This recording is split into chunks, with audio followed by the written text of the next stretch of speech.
سیدنا صدیق اکبر رضی اللہ تعالیٰ عنہ نے، آخری بات کرتا ہوں، مانعین زکوٰۃ، جناب نبی کریم صلی اللہ علیہ وسلم اس دنیا سے تشریف لے گئے۔ کچھ قبیلوں نے یہ کہا ہم نماز تو پڑھیں گے، زکوٰۃ نہیں دیں گے۔ زکوٰۃ لینا جناب نبی کریم صلی اللہ علیہ وسلم کا حق تھا۔ جب آپ اس دنیا سے تشریف لے گئے، اب زکوٰۃ نہیں ہے، ہم زکوٰۃ نہیں دیں گے۔ سیدنا صدیق اکبر رضی اللہ تعالیٰ عنہ نے صحابہ کو بلا لیا، سارے صحابہ بیٹھ گئے، شورا قائم ہو گئی، فیصلہ یہ کرنا ہے ان مانعین زکوٰۃ سے جہاد کیا جا سکتا ہے، ان کو سزا دی جا سکتی ہے کہ نہیں۔ ساری پارلیمنٹ کی اکثریت ایک طرف ہو گئی، حتیٰ کہ عمر فاروق رضی اللہ تعالیٰ عنہ فرماتے ہیں میں جناب صدیق اکبر کی خدمت میں چلا گیا اور میں نے کہا اے صدیق اکبر، اللہ کا خوف کر، کس طرح کا فیصلہ کر رہا ہے؟ جناب نبی کریم صلی اللہ علیہ وسلم نے تو فرمایا ہے کہ جس نے کہا لا الہ الا اللہ، اس کا خون، اس کا مال اور اس کی جان کے ہم محافظ ہیں۔ ان لوگوں نے لا الہ الا اللہ کا تو انکار نہیں کیا، یہ تو صرف یہ کہہ رہے ہیں کہ ہم زکوٰۃ نہیں دیں گے۔ صدیق اکبر کی آنکھوں میں غصہ اور شدید غضب آ گئے اور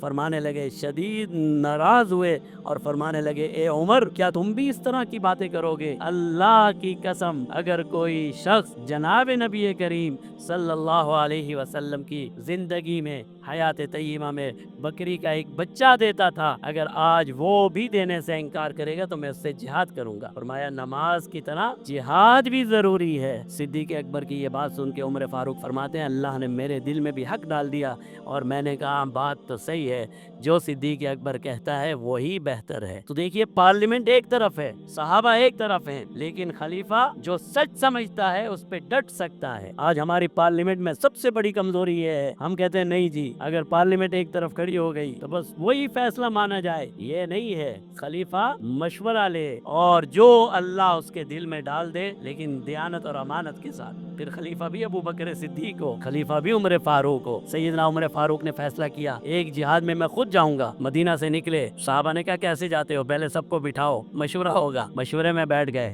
سیدنا علی کرم اللہ وجہہ کھڑے ہوئے، فرمایا میرا مشورہ یہ ہے امیر المومنین، آپ نہیں جا سکتے۔ فرمایا کیوں نہیں جا سکتا؟ کہا کہ آپ ہمارے ساری امیدوں کے مرکز ہیں، پوری امت آپ کو دیکھتی ہے، اگر آپ مدینہ منورہ کو چھوڑ کر چلے گئے مسلمانوں کے دل ٹوٹ جائیں گے۔ جناب عمر فاروق نے یہ مشورہ فوراً مان لیا۔ تو جو فیصلہ سیدنا علی کرم اللہ وجہہ کا تھا، سیدنا عمر فاروق نے تسلیم کیا۔ تو اس کا مطلب یہ نکلا کہ شورا تو بیٹھے گی، مشورے بھی دے گی، لیکن خلیفہ کو یہ حق حاصل ہے، جسے وہ سچ سمجھتا ہے اور جسے حق سمجھتا ہے اس پر ڈٹ جائے۔ اللہ تعالی ہم سب کو یہ نظام ایک مرتبہ پھر عطا فرمائے۔